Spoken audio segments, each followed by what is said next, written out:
Welcome back to the Matter of Facts podcast on the Prepper Broadcasting Network. We talk prepping, guns, and politics every week on iTunes, Stitcher, and Spotify. Go check out our content at mwfpodcast.com on Facebook or Instagram. You can support us via Patreon or by checking out our affiliate partners. I'm your host, Phil Rabalais. Andrew and Nick are on the other side of the mic, and here's your show. And welcome back to the Matter of Facts podcast. Let's get the admin work out of the way first. In case y'all are commenting and we think we're ignoring you, this is pre-recorded because I had a family obligation to deal with at literally the exact same time and date we normally record. So instead, you get me and Nick sitting here on a Sunday. I don't know what he's drinking, but this is coffee number 2. Coffee number 2, or have you switched to coffee number 3?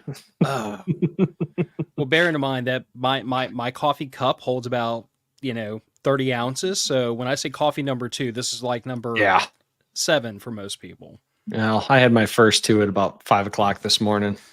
Yeah, fortunately or unfortunately, I recently went through this whole thing of like upgrading my espresso setup. So I've been drinking more espresso than is probably rational or healthy for the last couple of days, trying to get things dialed in. It's I reached a point the other day where I was no longer drinking the espresso. I would literally take a sip, pour it down the sink, and then chase it with water just to clean my palate off. Like that's how out of control this has gotten. Because when you fire up the espresso setup 6 times in an afternoon, but the heart will only take so much caffeine. Yeah, I mean, I try to stop when I get heart palpitations. Yeah, it's wise. But I don't know. I'm like this close. I got a recipe that works, but my wife said it's still a little bitter. But her and my daughter more sensitive to bitterness than I am. I'm sure if she hears that, there's a joke in there someplace. But I'm close. One more little tweak, and I might have like absolutely awesome espresso, which nobody wants to hear about. That takes my coffee nerdism to an unhealthy level. We all have our obsessions. Yeah. How many again? Too many. All right. So getting on to topic.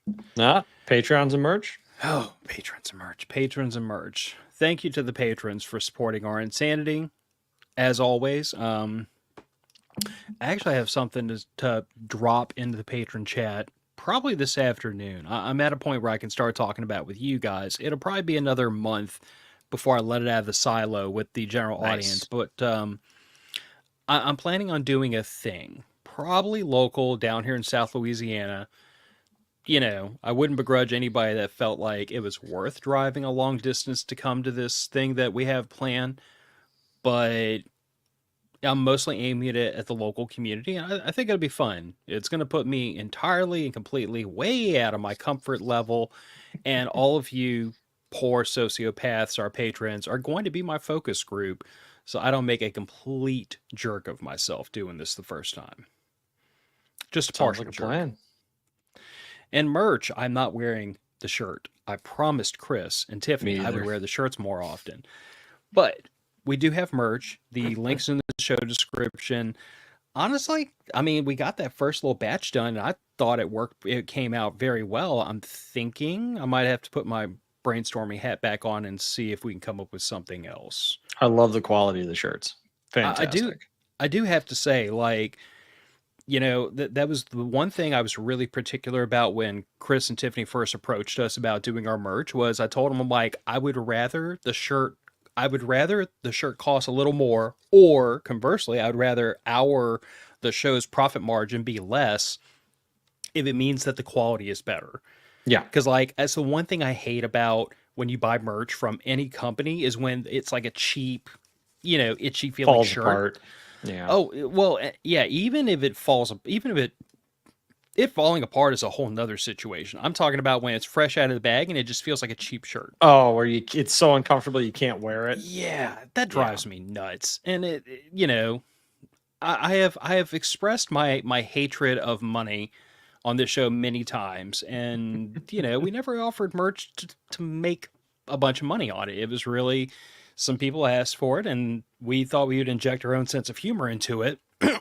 But we were really particular about the quality being there, and I think Chris and Tiffany nailed it. They did. They really did a fantastic job. All right. Now, topic. Do we have any So, other administrative work? not that I'm aware of. Okay.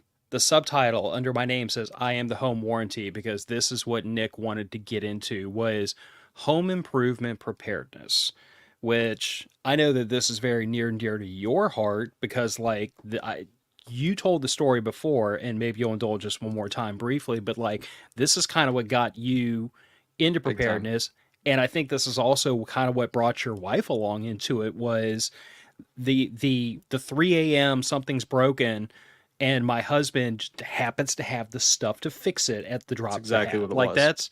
that's one of those experiences that most I feel like a lot of spouses can relate to. It's the first time that it's the first time the husband or the wife, whoever's the not prepper, realizes all the crazy things my spouse has been doing have led up to this moment where they just happen to have the tool in the tool bag to fix the problem. Yeah, that's exactly what it was too. And for us, it was well for me. The what got me into prepping was buying a house the first time. You know, I it was strangely easy to buy a house the first time. I went out and looked at a few houses. I picked literally the cheapest house that I could find because, well, it was my first house. I didn't have to love the house. I just needed a house to start building equity. I had growing up a lot of training from my both of my grandfathers and my dad on a lot of variety of construction things, plumbing, electrical, roofing, siding, you name it. I can probably put it in a house. Probably not up to the highest quality, but it'll do the job. And few years we'd been living in the house, older house built in the 1940s, so the insulation wasn't the greatest, and we had that polar vortex year where we had minus Oh 50-degree yes. weather in Illinois. And I don't know if any of you have ever experienced minus 50-degree weather, but you will have frost on the inside of your walls near your electrical outlets when your house is 76, 74 degrees. We had a pipe freeze in our bathroom. My wife got up to use the bathroom, went to flush toilet didn't refill. So you know exactly what the problem is. Fortunately, we didn't go long enough that it burst the pipe, but I was able to, using all the tools and equipment I had, get under the crawl space where I needed to, get a heating apparatus down there and thaw the pipe slowly. And that's the key. You gotta thaw those things slowly. And I was able to fix it and then set up a small heater down in there to keep that from freezing again through that winter. Even through that week of minus 30, minus 40, minus 50. It really, she was very thankful that we had that because burst pipes are phenomenally expensive. Uh-huh. you know um and that's kind of what got her thinking, okay, him having all the plumbing stuff, all the electrical stuff, all the carpentry stuff wasn't so bad to have. Because we didn't 3 a.m. nothing's open. You're not going to go to a hardware store at 3 o'clock in the morning. You're just You're going to not have to gonna shut off your water. and you're not gonna get a plumber out there for any amount of money at 3 o'clock in the morning. You'd be surprised around here. We do have 24-hour plumbing services, Really? but they start at $750 an hour. Yeah. Yeah. One of my I'm wife's suddenly coworkers worked for one for a little while, and he said their starting hourly rate for drive time from his house, not from the shop. So from his house to the shop, you are paying him, and then from the shop when he has his work truck to your house, and then you're so also paying for his trip back. so this reminds me of the conversation you and I had recently where you said there are a few problems that cannot be solved by throwing money at them. Correct. But that's not throwing money at the problem. That's throwing buckets of money at the problem. Oh yeah. Which look, 50 an hour. yeah, but I tell you what, when your house is flooding from a burst pipe, Yeah. are you going to deal with gutting your entire house or cutting a $2,500 check? A lot of people pick the check. Because believe it or not, there are adults who own homes that don't know where their water shutoff is. So my daughter's 12, and yesterday Mhm. while we were she came and told me like, "Hey, I think I broke the toilet." And it turns out now that toilet is probably in the very near future going to need like a full, like, rebuild everything in the tank, just new hardware and everything. But what had happened was the little flapper just didn't Yeah. seal, so the toilet was just filling and filling and filling. Very It common was, problem. yeah, super common problem. I took the lid off, reached down there, scooted around until it was, put it back where it was supposed to be, and it was fine. It's been fine since. But I did take that moment to point out to my daughter, I'm like, first of all, 12 years old, I'll teach you basic plumbing in another year or two, but do you know where the water shutoff is for a toilet? And she said, no. So I showed her because I'm like, if you ever have a leak or if you ever have a toilet doing things that scare you, the first thing you do is look right here, grab this little handle, righty tighty until it stops, and that will at least shut off the flow of water. It may not fix the problem, but it will Right. stop the problem where it is until dad can come home to take a look Yeah, at it. it won't get worse probably if you shut the water off. Well, even if it's something like a leaking tank, it's only Right. going to leak so much until Exactly. it stops. 5 gallons. It's not going to continue to just pee water all over the house for days on end. Right, which is great. Everybody should know where their water shutoffs are, and that's one that I was going to talk about later, but we can talk about it now. You need to exercise those water shutoffs. Phil, when's the last time you twisted those shutoff knobs? Within the last couple of years. You're supposed to exercise those fully closed to fully open every 6 months to a year. I'd never heard that before in my life. I had to do it recently though on my wife's toilet because I had to rebuild that whole everything inside that tank, and I had to turn this one off because the tank started leaking from the gaskets. That'll happen. I don't know, probably a year or two ago. Yeah. So the idea is you can get hard water buildup, that calcium scale and lime scale that you get on your sinks and tubs. You can get that in those valves, and that is what stops those valves from shutting or keeps them frozen in place. So if you exercise it, what it does is it scrapes off that little bit of buildup that's there before it gets to a point where you can't turn it. And it gives you the opportunity to say, hey, this valve doesn't work before you have a leaking toilet. That makes sense. Yeah, so a couple of plumber buddies of mine have recommended that numerous times. Say when you change clocks, open and shut all those valves just to check them.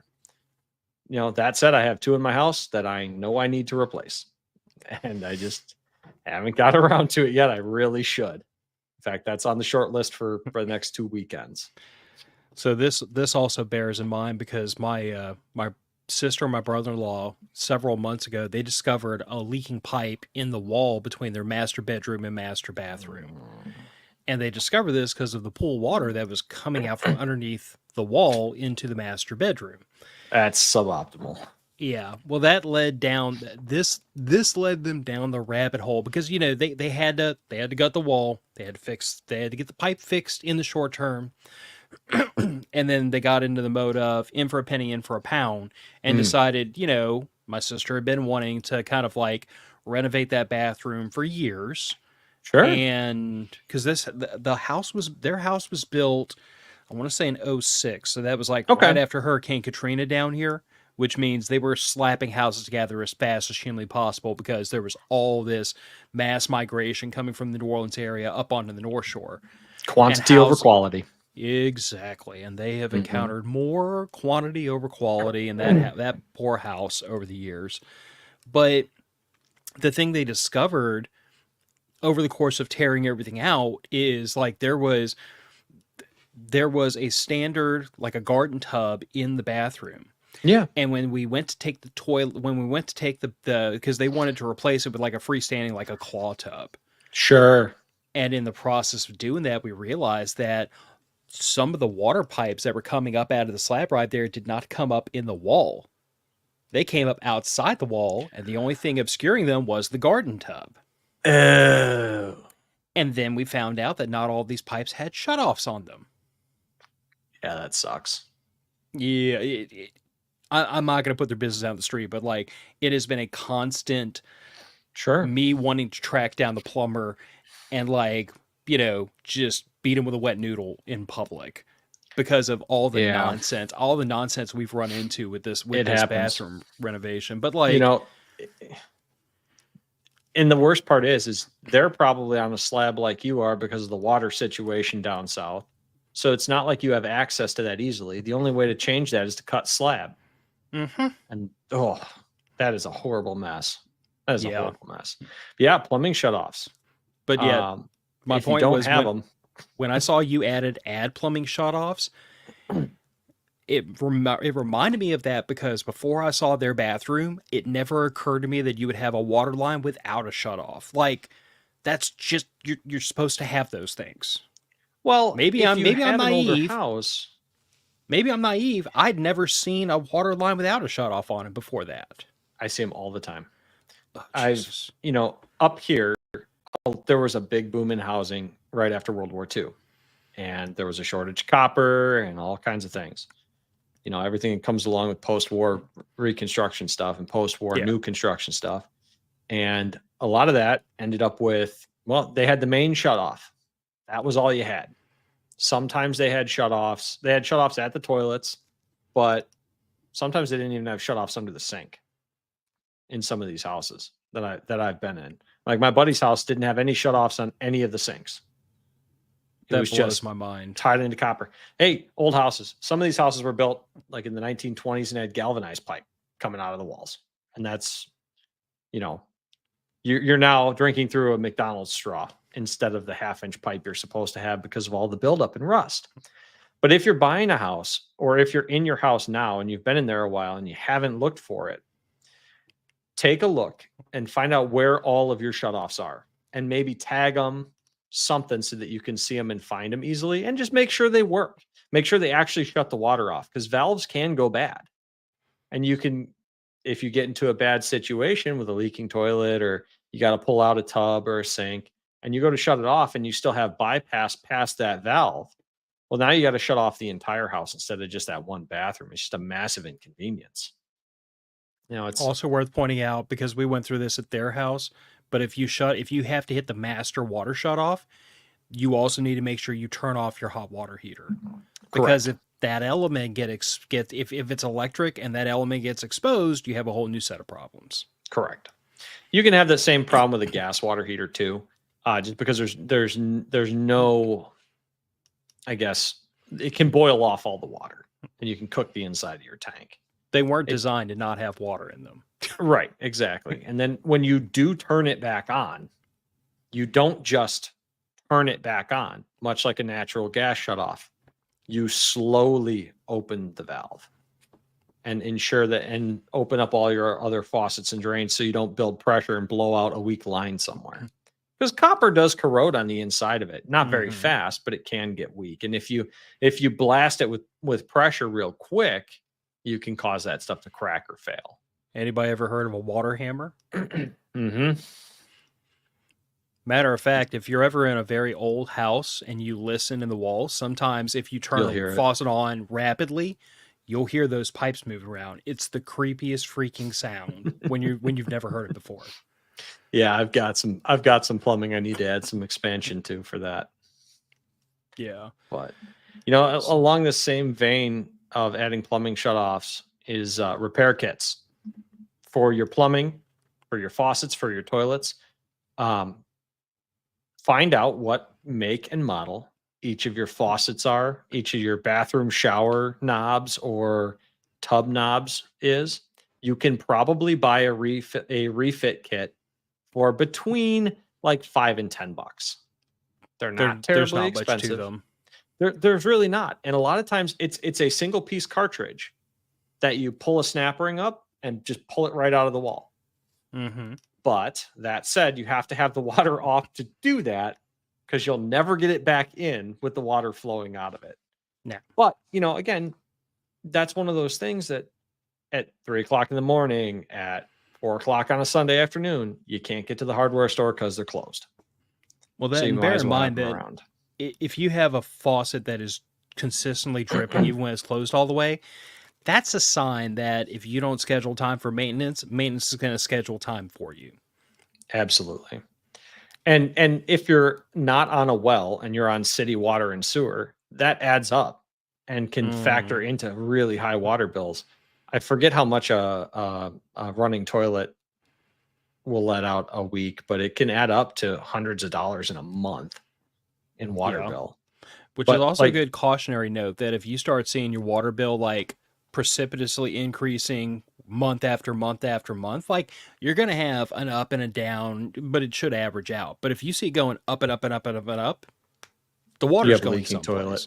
Well, but even worse than that, I've heard from people who had a leak in the main water line between Oh, the city main and your house, where it was just flowing into the ground table. that shouldn't hit your meter though. As long as it's before your meter, you won't see that in the bill. But yeah, I've seen that happen where that'll Still cause a occasionally sinkhole happen. from hell. Oh yeah, and you are billed for that, assuming it's after the Buffalo box. Which, for those that don't know, there is the main water line that comes down your street, and there is a shutoff box at that line. That is called a Buffalo box. Don't know why, it just is. They'll use a big T-handled wrench to turn that on and off. If they have to turn that off and it breaks, you get billed for it. Mm-hmm. Another good reason to have to check your shutoffs in the house. But see, I'm thinking, I think our water meter, if I'm It not should be missing on your house or in your house. I'm gonna go poke around in my front yard when we get done with this, because I have an access panel in the ground that's out It could be there, yeah. That's possible. That's out by like the street, out by the side of the street. That's probably access to your Buffalo box. And you more than likely have a smart read meter that's either hooked into a phone line or a wireless transmitter. I think inside the house.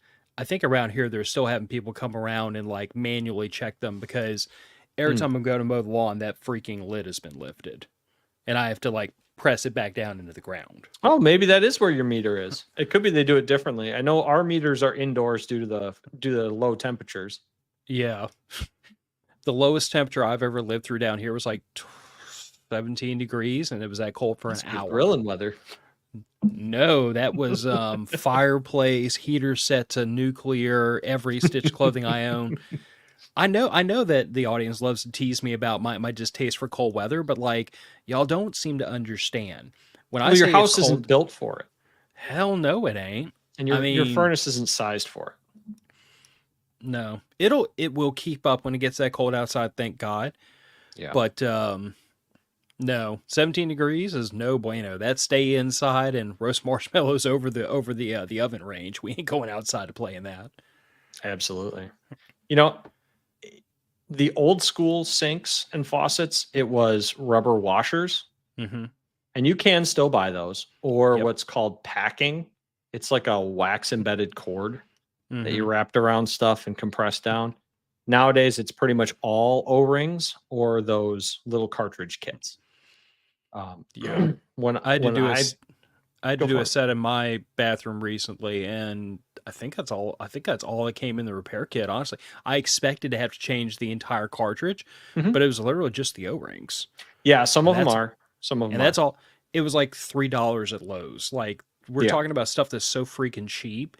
It is. You might as well keep one in your box.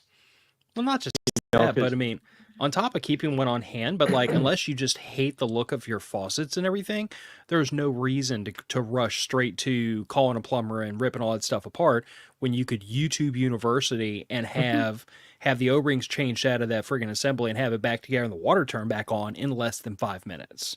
Yeah. Yeah, you can fully rebuild a toilet, ground up, completely disassembled, all the plaster or all the ceramic apart and back together in an hour. It's really not that complicated. Yeah. But that's another one. Toilet flush kits and fill valves.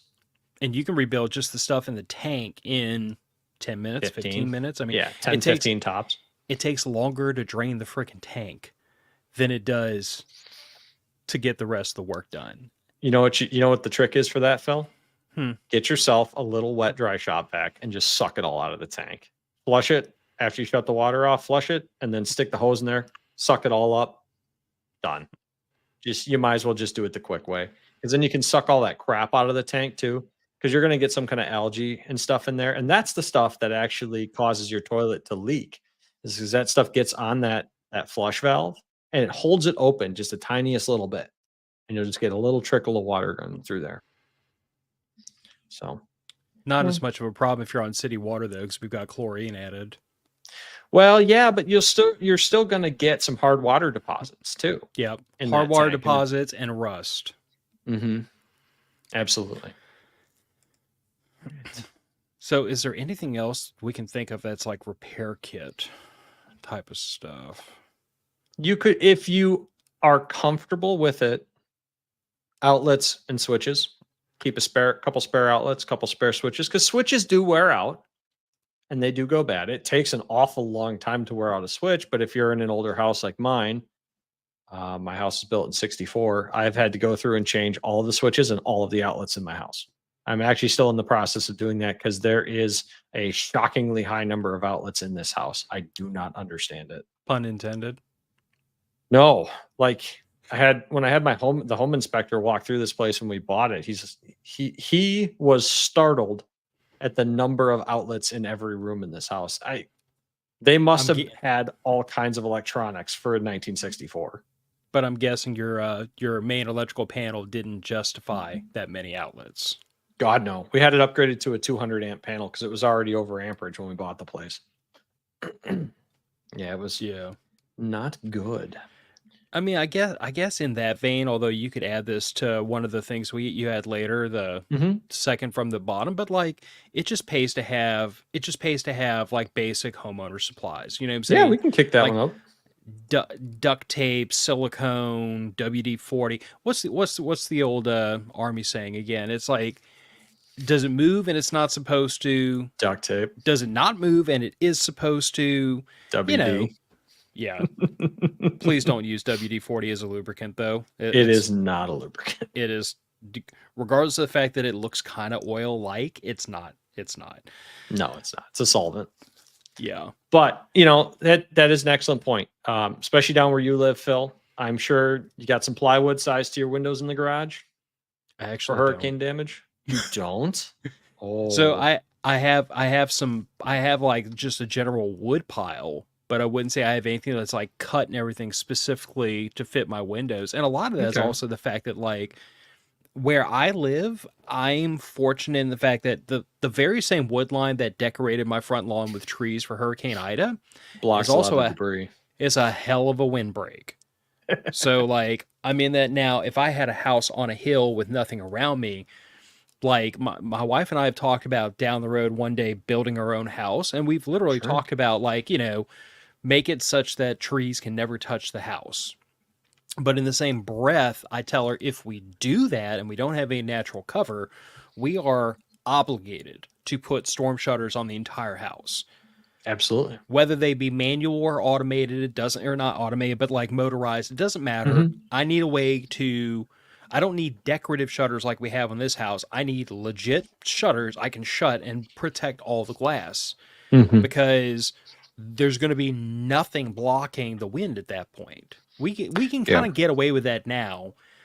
And I'm just going to say, like for Hurricane Ida, one tree hit the house, one landed in the front yard. Didn't have a single broken piece of glass in the whole house. That's fortunate. Yeah.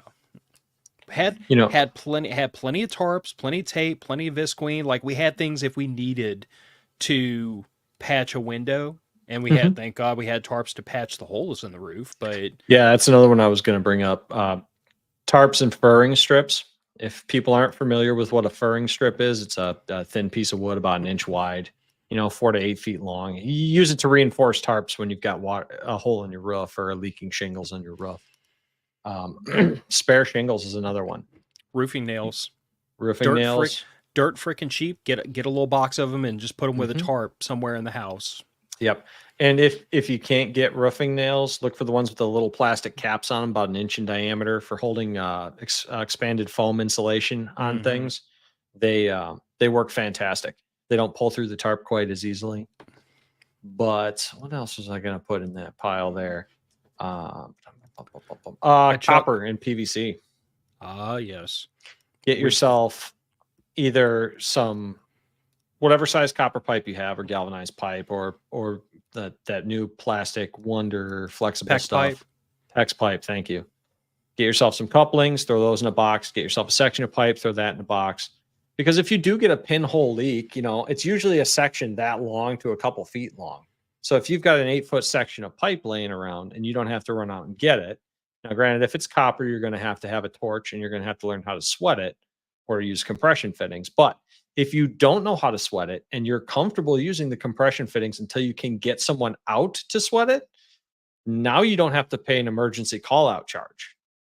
You can call a plumber and say, hey, I need to schedule an appointment. Send them a picture. They'll send you a quote. It'll be a lot cheaper. Mm-hmm. Anytime it's an emergency, they tack on a few extra bucks because they know you're going to pay it, and probably because it's not during standard business hours. Few extra bucks. Yeah. PVC is the same way. You can get sections of PVC 2 feet, 4 feet, 8 feet long, and whatever couplings for that, and keep some of those laying around. I mean, if you do any amount of home improvement, you're going to end up with overrun stuff anyway, because you never need all 6-8 foot lengths of copper you buy. You always have half a copper left or whatever. Just make sure you have a few pieces laying around, the glue to use them, and obviously benzene for your torch if you're going to sweat copper. Again, you can learn it on YouTube University. It's really not that complicated. Just try not to set your house on fire while you're doing it. Preferably. That's why I ideally. chuckled when I saw stack of wood and cans of screws, because like everyone growing up knew, if it wasn't your dad or your grandfather, you knew some crotchety old man that had like coffee cans full of screws and nuts and nails and everything else. Usually a Folgers can. Yes, back before they were made of plastic, when they were made of metal. But like, I for years didn't even question why. When I started accumulating hardware, I started off keeping it in my toolbox, and then when it outgrew the toolbox, it went into a can, and then when it outgrew the can, it went into several cans in a larger box. And at this point, I'm not going to say I never need to, because sometimes I just need a specific kind of hardware. I don't have what I need. I have to go out to the store, and then I wind up buying 3 times as much as I need, and that goes into the cans. And that goes in the bin. Yep. Because you would not, my wife refers to it as fidgeting. Because if I'm trying to figure something out or I'm trying to work on something, I'll just go stand in the garage and look around. Yep. Because I've got You'll see something that'll trigger it. I've got stuff on that wall, and I've got boxes of parts, and I've got boxes of screws and nuts and nails, and you just find the stuff you need. But that all comes from the fact that you save all that stuff. Absolutely. Like, if I have a piece of wood that is greater than 1 foot in length, I don't throw it out unless I get overloaded. I have to do a purge every now and then. But usually absolutely. I just throw it in the wood pile, because, I mean, like my daughter, I got given, I think it was a bookshelf. Somebody was throwing it out, and I happened to be over there. They're like, well, do you need a bookshelf? And I'm like, no, but I'm sure it was a little bookshelf. Yeah. You'll find somebody will find a use for it. Well, I mean, it was made of wood, like real wood, not particle board or any of that nonsense. And I was so like, it'll outlast you. Yeah. So I literally like took it home, threw it in the wood pile, broke it down, used some pieces of it, threw the rest back in the wood pile. And then recently my daughter she saw something on YouTube and was like, hey, have you ever heard of a rubber band gun? And I'm like, yeah, we used to shoot the hell out of each other with those things when we were kids. So she asked me to make her one. Guess what came out of the wood pile? A chunk of the bookshelf. It's just, but that's why you never throw any of that stuff away. I mean, it can get to a point where you do need to pare it down. Start with the smallest first.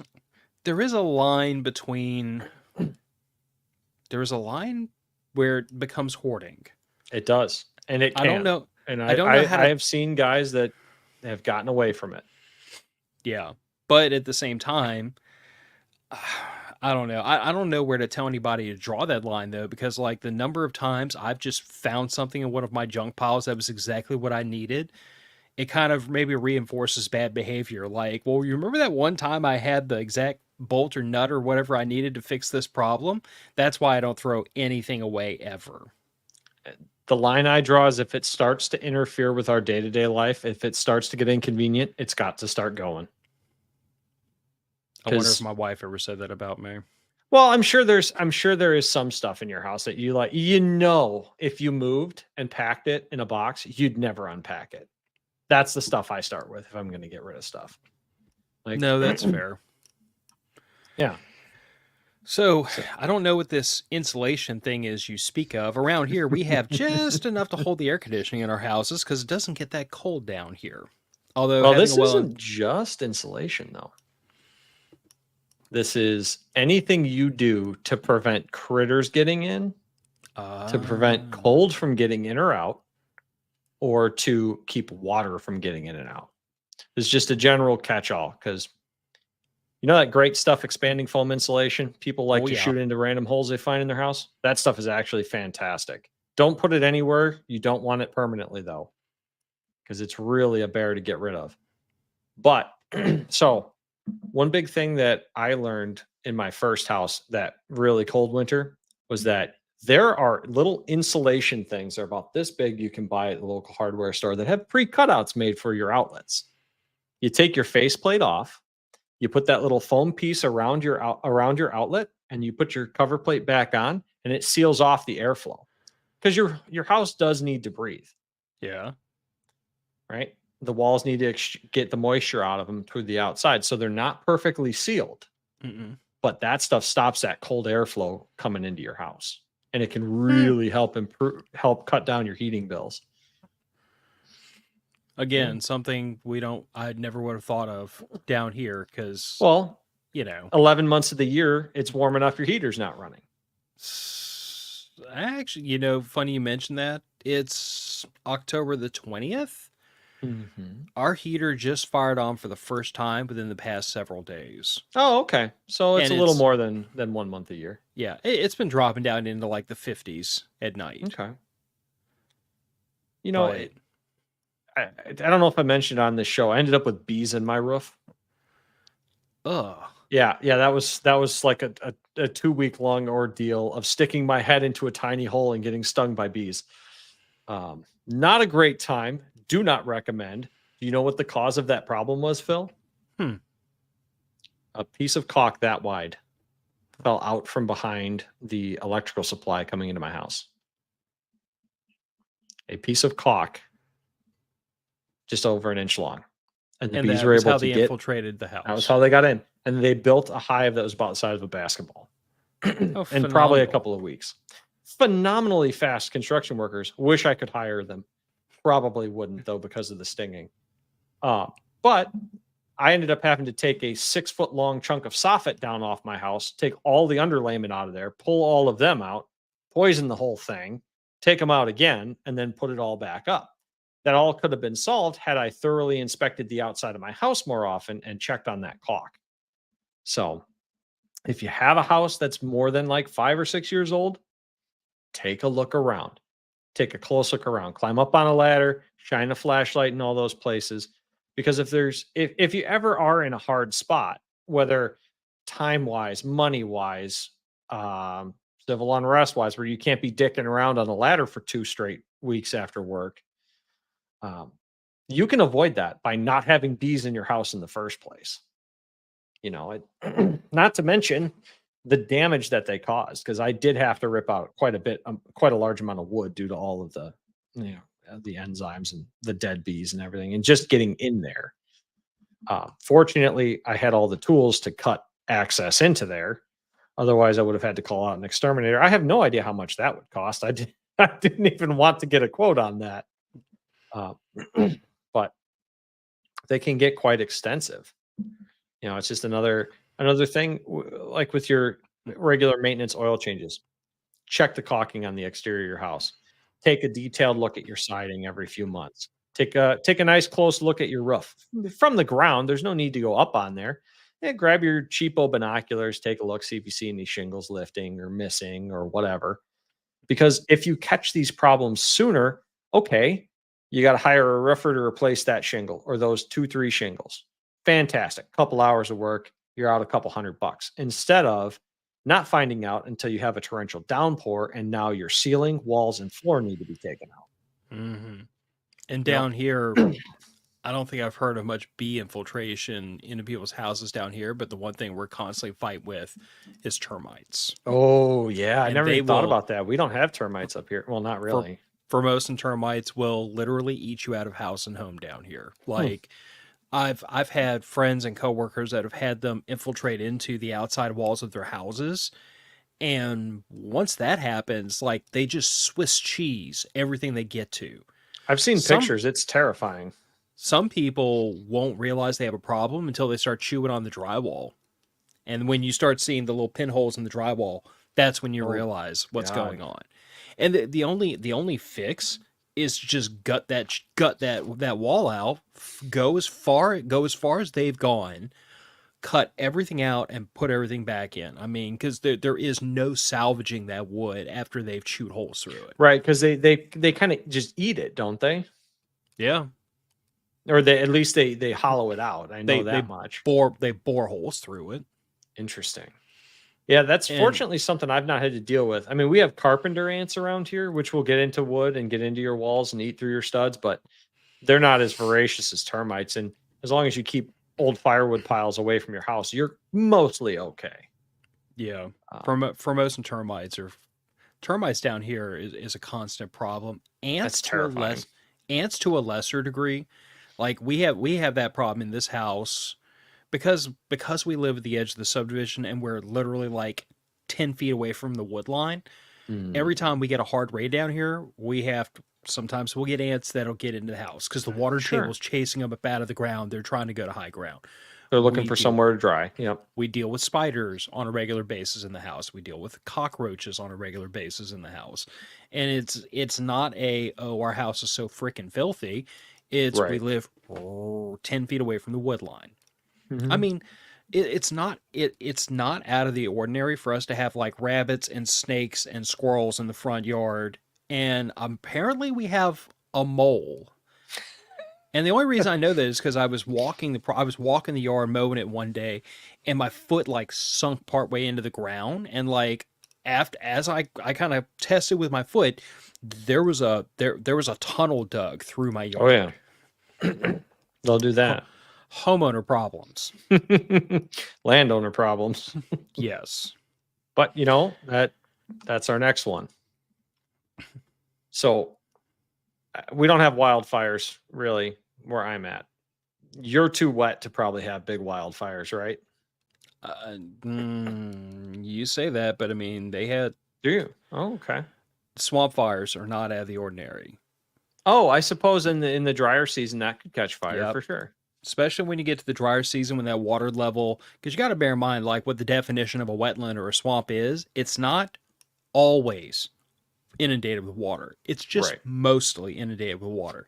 And once that water level falls enough, and all those plants that are used to being in water start to dry out, when the They temperature dry gets high quick. enough, yeah. So Okay. like I know that I think last year, or the year before, we had Bayou Liberty, which isn't too far from me, had several days where they had a swamp fire Oof. blowing through that area. And I mean, and Yeah. you could see it outside. Like there was a haze in the air from that fire. Never got close enough to threaten my home, but Sure. it does happen. And flooding is just if you spit on the sidewalk, it floods around here to some degree. Yeah, I mean where you're at with the elevation you're at, there's not necessarily things you can do about it, but there are definitely things you can do to mitigate a fire danger to your house. You Hmm. know, look at the recommendations that they tell people out in California, Washington, places that get fires regularly. As you come out from the property line in towards your house, they tell you smaller, shorter, less dense vegetation. That way, the fire can't burn enough fuel to get to your house, kind of Hmm. thing. Having an open barrier around your house where you don't have that. Don't have a big stand of brushy trees next to your garage kind of deal like I have. It's probably not going to be a problem around here because we don't get wildfires. I have had a tree hit my garage once already, so I'm going to cut a few of those down, but you do what you can. Some of them are on my neighbor's property, so I can't cut them down legally unless he consents to Tech it. Technically. Well, I like that neighbor. He's a pretty nice guy, so I tend not to dick around on his property. He doesn't dick around on mine. We're square. But flood That sounds mitigation. fair. I'm on a water bearing hill. I'm on a hill that's on average like 75 feet above the surrounding elevation around me. But the top of the hill is fairly flat. Okay. There's a whole subdivision up on this hill. And a lot of the water from my end of the subdivision has to drain down into the back of my property and into a creek that we have that runs through it and then down along the back of the subdivision. When we bought the house, the lady who had lived there was elderly, did limited landscaping because elderly, and she hadn't thoroughly checked out that stuff in a very long time. And the first big torrential rain we had, despite us being on a hill, we had water in the basement because the landscaping bricks, the joints between the landscaping bricks and the land and the dirt between the landscaping bricks and the house had sunk, and it was retaining water up against the foundation. Went out there with a shovel, popped a brick up, all the water started running out into the yard, down back to the creek, and wasn't a problem. Take a look at your landscaping when it's raining. Take a look at your landscaping when it's raining as heavy as you can stand to be out there, because that'll show you where the water's flowing. Not all of us have a transit level in their garage and can go out and figure out where the drainage swale is around your house, but you can definitely see it in the rain. And just make sure you're not going to be planting things in the way of that drainage, causing water to backfill up towards your house. You might be like me, you might be up on a hill and all the water's supposed to run away, but it doesn't necessarily. And see, that is one thing that I know my wife and I need to deal with this winter when it gets cool outside and before it starts getting hot again, we get back into the wet season. Is I have an issue in my backyard where if you're standing like on my back porch, the wood line is to the right. That's Mhm. where all of the drainage is supposed to go. The low side of my yard is on the left. You need to So, cut a swale. so the problem I have is that over the years, my yard has obviously sank down some. Mhm. Like you can just plainly see it because Yeah. if you look through the fence at where my neighbors like their soil level is compared to mine, their yards are 3 inches higher than mine. Okay. So every time it rains, all their yards drain into mine, and I end up with Lake Rabalais. Sure. And I've told Gillian for a while now, and we're just finally at the point where we're just going to suck it up and do it. Like, I'm probably going to have my brother-in-law come over and give me some muscle and some manpower, but we're just going to literally dig a French drain across the backyard from one end, from the low side of the yard to, unfortunately, what's the high side of the yard where the water has to go. Mhm. Take all that soil, use it to backfill the low side of the yard, and then just put in gravel across that Sure. whole French drain. All we need is to get my yard, that low spot in my yard, up to about the level of my neighbors, and Mhm. then make all the water go to the French drain and go Yeah. to the right. And here's the thing of it: even right now, with the drainage being completely freaking bass backwards, even now, if it rains hard enough, the water will back up enough in that side of the yard, and eventually it'll kind of crest over. And Sure. once it gets to a certain level, you can see the water flow. Like all the water goes over that hill and flows where it's supposed to go. I just have to cut that hill down a little bit, and then kind of do this with the yard. Sure. Yeah. Take the fill from one side, put it in the other, level it back out a little bit. Do you know what, are you familiar with what percentage grade you need for water flow? Um, I looked it up once, if I recall correctly, for French drain. I think it's like, was it an inch every foot? An inch every foot is optimal. You can get away with an inch every 2 feet as long as it's not a lot of water. But yeah, you want about an inch per foot. Do you know how to run a string plumb line, Phil? Mm-hmm. Okay. So for those that don't know, what you do is you pound two stakes into your yard. One on whichever side you're starting and one on your end side. You run a string between the two of them. And you have one end tied to the stake and the other end loose at the other stake. Pull it as tight as you can and get the longest level you have, or buy what's called a string level. It's a level about that long. It's got two little hooks on it. It'll hook on the string and you can take a look at it. What you do is you just raise or lower the string on your end side until that bubble is dead center. That gives you your level. And then what you can do is you can measure from that string down at any point and have a measurement from a standard height. It's an old school way of doing it without a transit level. It's a lot Yeah. cheaper than transit levels. Yeah. I mean, it's one of those situations where it's like I know it needs to be done.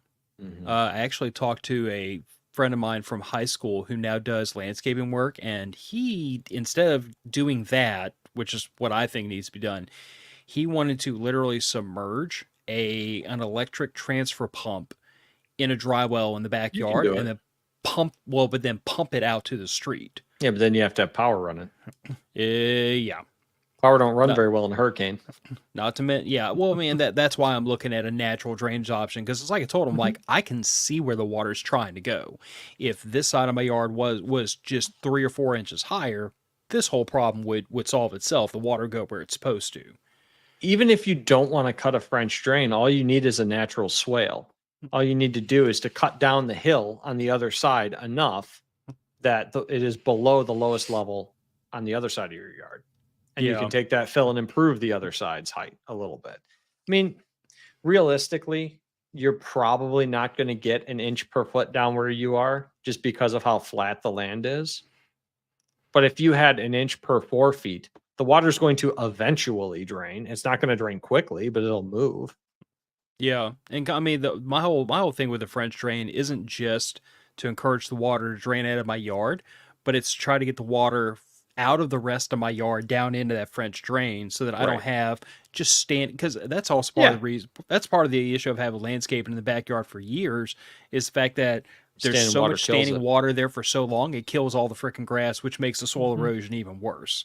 Oh, for So sure it's it like does. I need all this water to go that way and then eventually go that way. The only thing about a French drain, though, Phil, is when your water table is really high, they can actually end up working the opposite of what you think, because that gravel will fill up full of water. Like if I don't know how deep your water table is, but if you say you had to go down 3 feet with your French drain to get your inch per foot fall off to the whatever side of your property, if you strike that water table, it'll start backfilling up into that gravel. I've heard 8 to 12 feet. Okay, so you should be fine then. Bearing in mind that like my home is at one of the higher elevations in town. Like Okay. if I were closer to the lake, the average elevation down there is Yeah. 3 feet above sea level. But where I'm at, I think I'm 21 feet up, which Okay. is like living on a mountain around here. That is a mountain for Louisiana. Yeah, for South Louisiana. If you Yeah. if you ever happen to be in this area and you're in North Louisiana, like close to Arkansas, you'll start seeing like hills and stuff. Like it looks like South Arkansas, because Like it taller practically than a is. house? Yes. Wow. You do have mounds of dirt. Yeah, that's all they are, is mounds of dirt. It's not really mountains. No, definitely not. So next up was one of yours. My only, actually. So like Mhm. vehicle maintenance is something that I've tried to take in hand a lot over the years, because so during, I hate to keep bringing it up, but like during COVID, things were weird. Things were This weird, and they continue to be. and the supply chain was less reliable than we were used to. And bearing in mind that almost nothing is manufactured in this country anymore, and I don't believe in spreading out oil changes, because nothing good comes from that. Nope. I started several years ago. So I can remember my dad, he would used to go to the dealership and he would buy like, a flat of oil filters, or he'd buy like 6 or 8 at a time. And whenever we Yeah, get down to whatever a last case was. Yeah, and whenever we get down to the last 2, he'd go buy more. But we always had oil filters. But we didn't usually, and we usually had like a case of oil. And I never thought twice about it. But from my dad's perspective, his point of view is like, well, if I buy it at a case, I get a little bit of a discount. So it's a money saving strategy. For me, it is, I want at all times to have an oil change worth of stuff sitting in the garage.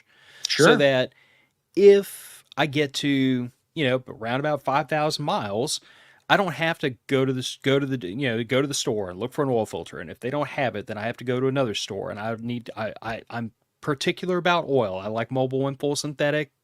Whatever your brand is good for you. I understand. Well, and they're all when you're pretty much buying the it ahead same. of time, you can afford to be picky and get the exact item you want. Not to mention when when you have one vehicle that uses 5W30 and one vehicle that uses 5W20, there's been more than a handful of times I've gone to the store and one or the other of those oils was not on the shelf because they hadn't restocked it yet. Sure. I've just gotten into the mode of basic maintenance supplies I keep on the shelf. Whenever I have to change a serpentine belt, I don't throw the old one away. I put it in a box. I put it on a shelf because, or even better, like in my truck, it's sitting in my toolbox. Because if I pop a serpentine belt on the side of the road, it will involve some profanity, but I will manage to get that new that old serpentine belt back on that engine so I can get off the side of the road and get moving. Right. But it's this idea that it's kind of the same thing we've been talking about with home maintenance. It goes back to the idea that you should have a minimum amount of stuff to put your vehicle back on the road if something pops or to keep it on the road. Every single fluid that goes in my vehicle, I have at least one bottle of it sitting on the shelf. Brake fluid, Yeah, power enough for steering a top fluid, off. yeah, transmission fluid. I do all my own maintenance anyway, so most of that is what I had left over from the last time I changed the fluid out. Sure. But that's really all you need because, and a lot of this is also driven out of like my experience because, like, you know, my personal boogeyman is and always will be hurricanes, and I got it kind of, you know, pushed into my head at a young age that if your vehicle is not in a state of maintenance where you could put it on the road and drive 500 miles right now at the drop of a hat, it's not maintained properly. Yeah. So I that agree. means if I need to go get brake fluid so I can drive 500 miles, I better have brake fluid in the garage. If I'm 100 miles away from an oil change, I better have stuff to do an oil change right here now and then put that vehicle on the road for 500 miles. It's just this idea that, like, I don't want to have to go to the store when what I really need to do is get this vehicle up and moving so it can serve me in the way I need to be served right this minute. Absolutely. And You know, this generators too. Carb kit, filters, oil, gas, fuel filters, fuel line, spark plug, and maybe even your contacts if you have a brush, a generator with brushes. So after my experience during Hurricane Ida, where my generator was being less than cooperative, as soon as that was over, I ordered 2 complete carburetor assemblies, 2 spark plugs, 2 fuel filters, and got a 5-quart jug of the oil that I needed. Now, I had some oil for it, but I just got like a whole nother jug and put it on the shelf with everything else. But at this point, I literally have every part I need to strip that engine and put it all back together sitting in a vacuum sealed bag, sitting in the shed right where the generator is. Perfect. So, and that's strictly because, you know, when I fired up for Hurricane Ida, that old foam air filter disintegrated and got sucked into the carburetor. It was kind of pissed at me after that for a while. So, yeah. But you're right. You could extend this to chainsaw. I've got a spare bar. I don't know how many chains I have. I quit counting. You never have enough chainsaw chains. Trust me. Every time I'd go to because there's only one place in town that stocks steel stuff. That's a steel dealer. No, I take it back. There's 2. But every time I'd go to one, I'd pick up an extra chain because I was there. Why not? Right. And got an extra bar, got a whole friggin', you know, kit of stuff to put it back into service. Like, to me, it's always been about have the stuff I need because my thought process was I still only have a single chainsaw. Exactly. What would happen if after a hurricane I managed to sink that thing into a tree and it shifts and it pinches the bar and I can't get it out? Now, I do have an axe. I do have a couple of wedges. I could try to get it to give me the chainsaw back, or I could undo the bar nut, leave that thing in there, go get the other bar and the other chain, take one of the spare bar nuts if I happen to drop one, because I got extras of those, because why the hell wouldn't you have extras? Screw that back together, and then I can cut the bar back out of the tree one way or the other. Absolutely. Like, you know, to me, it just made sense to have all those spare parts, because when something breaks, especially something you're going to depend on after a hurricane, you know, the thing I tell people about hurricanes is I'm like, a Cat 4 hurricane is like an F2 tornado that can wipe out 6 zip codes. Yeah, If absolutely. you don't have it, If you don't have it at landfall, you're not gonna have it for a couple of months. Right. Or at least a couple of weeks in the case of a minor hurricane, if it's going to mess up your supply chain. So, okay, great. Your car's 100 miles from needing an oil change. It's going to be 3 weeks before you can get it into a shop because you and everybody else, Yeah. and the shop's under 3 feet of water. And there becomes the next problem is let's assume you are the only person who needs that thing service, which you're not going to be because everybody else's generators and chainsaws pick that exact moment and start acting crazy. I Yep. mean, Gillian and I have dealt with this before. One of our patrons, Nathan, he was talking recently about he ordered something from Lowe's, and I didn't ask what it was, but he'd mentioned like he got this notification that like due to being in the hurricane affected area, because not to put his business down the street, but he's in an area where a hurricane just went through, and due to all that, there might be shipping delays and everything else. And I pointed out to him, I'm like, here's the problem. The shipper could be having a delay. Lowe's could be having a delay. Their warehouse could be having a delay. And if you ordered anything that is like home appliance related, you are one of a couple of million people that are trying to replace stuff in their house right now. Yep. So like if you're buying stuff because you just want to update stuff, but everybody else ordered stuff because their houses were under 4 feet of water and they need to replace everything, like you're stuck in the chute with that, of that supply chain right now. And not to mention, there are going to be things that Lowe's says, these things are not a priority. Plywood and structural components are a priority. Or these are higher dollar items. The higher dollar items get the priority on shipping. You don't know how they're going to prioritize that. After Hurricane Ida, I want to say it was 4 or 5 months before we got our roof replaced. Yeah, I remember you saying that. It was quite a long time. Well, first of all, we had to fight with the insurance company because why wouldn't I want to fight with the homeowner's insurance company about all that? But even then, it was like every roofer for 150 miles was working 6 and 7 days a week. And probably hiring as many guys as they could. And then their suppliers were like importing stuff as fast as they could just to get the materials in. Like, if I had, fortunately, I did want black shingles on the roof, but if you had a colored shingle, I was told if you want anything but a black shingle, it's going to be 3 more weeks because that's how far back because like they had people who had said no, I want this special colored shingle, and that was fine, but that meant you weren't going to be able to get that color until the next batch came in, and their supplier was bringing stuff in as fast as they could. So it turns into a problem of if you are held hostage by the supply chain to get things done, it just pays to have those things in your custody before the emergency. That really is like the linchpin that ties this whole topic together, honestly, is like at 3 o'clock in the morning, you don't have a plumber standing in your front yard. And if you do, he's charging you $750 an hour. Or whatever price they want. Even if it's $250 an hour, you're paying a minimum of 2 to 3 hour travel time. Plus whatever time he's there. So you're in for $1,000 minimum. The whole time you have a pipe blowing pissing water out. And what are you going to do? Tell him his hourly rate's too much because you got to pay him for that trip, whether or not he does any work. Yeah. And for me, the vehicle maintenance stuff extends out to my lawn care equipment because I have a fairly large property. I'm on, fairly large for this area. For me, it's a little over an acre. It's about 1.25 acres.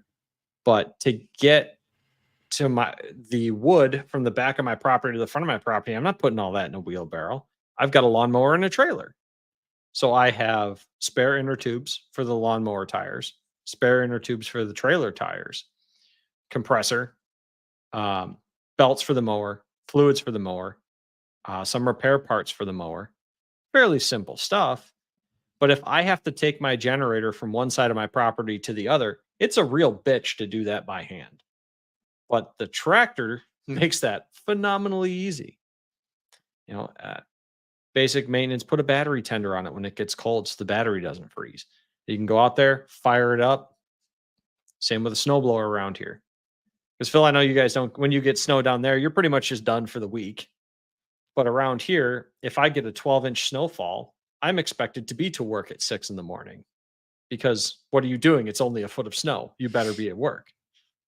If we got So, a foot of snow in South Louisiana, oh, the death toll would be insane. National Geographic would be on site. Like it'd be something.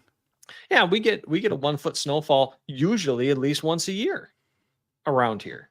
It's not uncommon to wake up to multiple 4 to 5, 6 inch snowfalls in a week.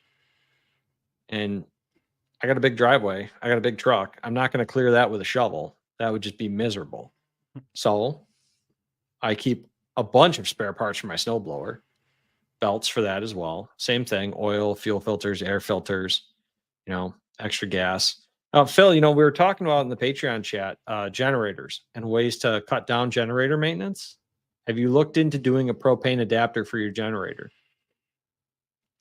So my generator is so freaking ancient that before I would surrender to the idea of adapting it to propane, honestly, I'd replace it. It's just a straight carburetor replacement. It's just a new slap-on carburetor most of the time. Yeah, but I'm already toying with the idea of upgrading the generator anyway. Oh, okay. Well, then I would look for a dual fuel, or if you can. Now, this is the way to really go. If I'd have known they existed when I Tri-fuel. bought mine, yeah, tri-fuel, and then get your gas line up, your gas meter upgraded.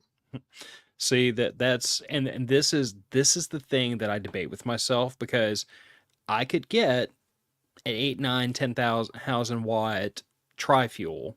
Mm-hmm. And I could certainly get a couple of 100-pound propane tanks. I should show. I'll. You know what? I'll write up an article about my generator trailer that I built and what I've got for it. And Yeah. it'll run my 220 well pump. It'll run my 220 boiler. Well, it's the 220 pump on my boiler. The boiler's natural gas. But 240-pound propane cylinders will, if I'm running 1 hour on, 4 hours off, I believe it was 14 days of 1 hour on, See, 4 hours off. The problem I'm going to have down here is that my single most common use case is going to be after a hurricane. Air conditioner. Those tend to happen when it's hot outside.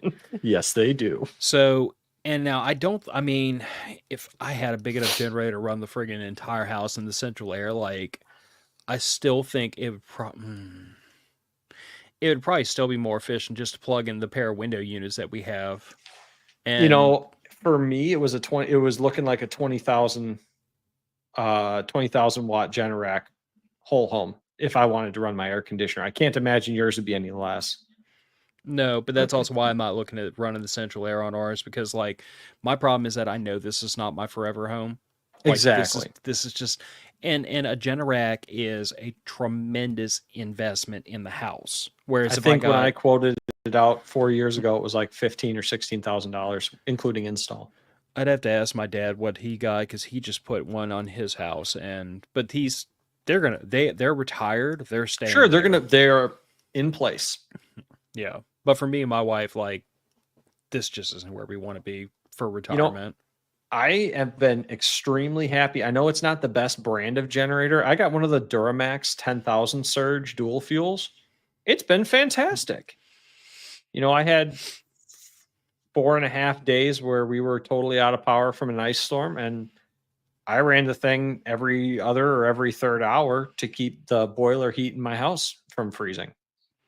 I mean, we really didn't need to use it to keep the house warm, because I've got one of the big reasons I bought this house is because we have a naturally aspirated, heat-elated fireplace. So essentially what that is, for people that don't know, is alongside it, you got your firebox, and on the left and right side of it, there's usually an air gap. Well, in ours, it's like an HVAC duct that comes in at the floor level. It gets heated up by the masonry and the flue, and it comes out the front. And what it creates is a convection of air, pulling in cool air, heating it up, and pushing it out into the house. Well, that fireplace, when we kept that running basically for 4 straight days without the heat on, and we didn't need to fire up the heat, it was like 74 degrees in the house. That's nice. It was super nice. Granted, this is a ranch house, and it would not be as effective if it was a 2-story house, because the upper floor wouldn't get that heat, at least get as much of that heat. But, It's once you get all that stone and brick up to temperature, it holds temperature for a very long time. You know, it was probably I mean, we would bank the fire for going to bed. And then in the morning when we woke up, it was still too hot to touch any of the stone around it, even though the fire had probably gone out 4 hours before. So that's still creating and adding heat, or not creating, but adding heat into your air and into your environment. This sounds like northerner problems. Oh, it really is. It really is. You know, down by you, you guys could probably survive with no heat and not freeze to death just because you're inside the house. You'd be miserable. So But several years ago, our furnace went out. Our gas furnace went out literally the weekend before the coldest week of the year. ooh, that's rough. We managed to make it through because like we very quickly like, you know, made an assessment, realized that the entire HVAC it was going to cost us, I think, to fix what was up there was going to be 2/3 the cost of a brand new unit. So we just sucked it up. Time for a new unit. Yep, time. Pull the checkbook out, throw money at the problem, whole new unit, whole new furnace, fix the problem. But to get through that weekend, we literally had 2 electric space heaters, Okay. and that was That'll work. that was all it took to keep the 2 bedrooms at a nice, reasonable temperature. And then during the day, we'd run the fireplace to warm the front of the house. Yeah, I think my neighbor up the street behind me, when we had that ice storm, her house got down to 38 degrees, and it was like in the upper to lower 30s. You know, it was in the 20s at night, and it was 32, 33 during the day while her power was out for 4 days. That's cold. 38 degrees inside the house.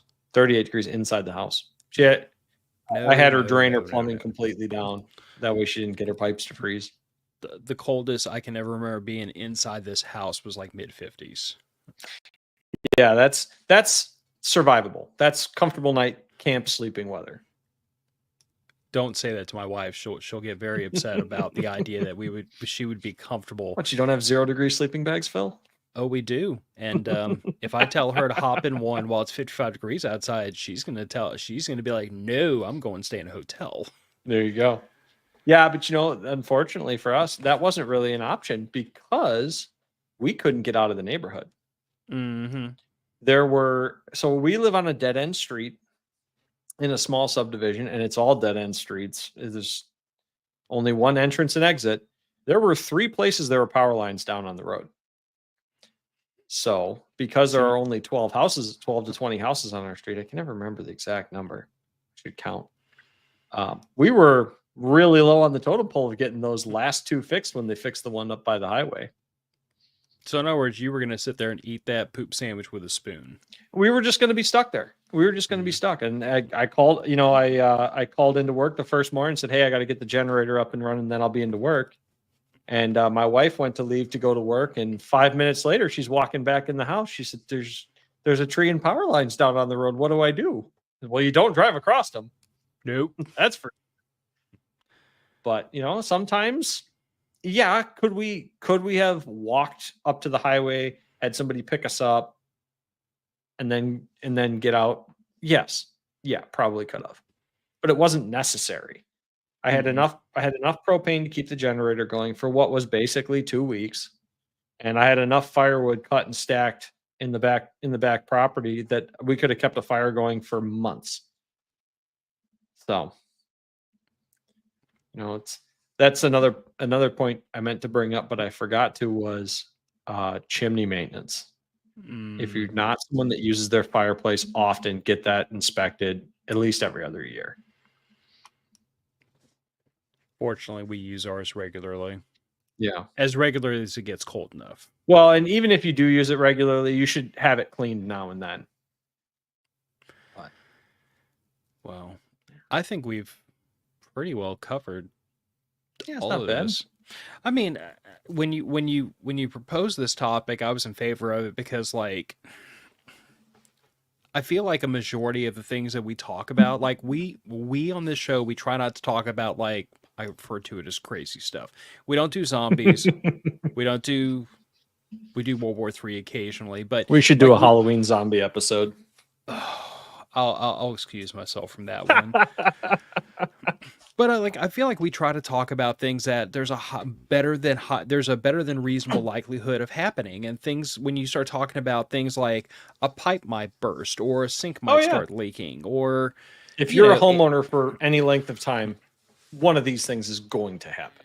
yeah, and if your day hasn't come yet, it's coming. Mm-hmm. Just just give it a minute. But yeah, I Mm-hmm. mean that's why in the I put under my name I am the home warranty, because at 3 o'clock in the morning when something breaks, there's something we say in the self-defense world all the time of like, you are the first responder whether you want to be or not, because you're going to be the Yep. first one there. And sometimes you are the home warranty whether you want to be or not, because you're there when it breaks. And if you Hopefully would you're like, there when it breaks. yeah, but if you're not there when it breaks, you're probably going to be the first person to discover it. So there you Absolutely. are. Now you're the home warranty service. You might choose to, subcontract the fixing of the problem to somebody else, but in the meantime, you're still sitting there with a pipe spraying water out of the wall. At the very least, you're there to stop it from getting worse. And if that's Yeah. all you can do, fantastic. You've just saved yourself money by making it not worse. Yeah. We could talk for a freaking hour about this same thing in relation to just automobiles, but Oh yeah. I'll drive myself crazy telling old war stories I saw in mechanic shops. Oh, I bet. No, nothing will scare you worse and make you hate your fellow driver worse than working in a mechanic shop and seeing the rolling junk heaps that people drive down the road with your wife and kids. Like, Yeah. I am as cold-blooded libertarian as the next person. I think we should take all the warning labels off everything and let the problems fix themselves. But some of the stuff I've seen driving around on four wheels next to my wife and daughter almost make me embrace like mandatory safety checks by the government. There is an argument to be made for it. Trouble is that it's almost impossible to do well. You're being generous by saying almost. Well, in theory, with the most authoritarian state possible, you could inspect every single vehicle every quarter, but you're still going to get somebody that's brakes wore out in between quarterly inspections. Or somebody who paid their mechanic to look the other way. Not that I've ever That seen too. that happen before. All right. Well, let's kick this one out the door. It's 2:38 on a Sunday afternoon, and I'm sure you have stuff to do, and I haven't heard from my wife or daughter in over an hour, which is alarming. Yeah, you could be in real trouble this time. It depends on how big the honey-do list has gotten. As But in long as any it's still not touching the floor from the top of the fridge, you're probably fine. It probably will be. All right. Matter of Facts podcast heading out the door. We're still trying to get to loop back around to our friend and patron Eddie to give us some debrief on North Carolina. Unfortunately, he was unavailable, so maybe we'll catch him next week. And if not, we'll cook something up in the meantime. Yeah, worst case, we can do a pre-record at his convenience for it. Why would we want to make things convenient for him? Well, I don't know. He's a nice enough guy. Going out the door. Bye, y'all. Bye.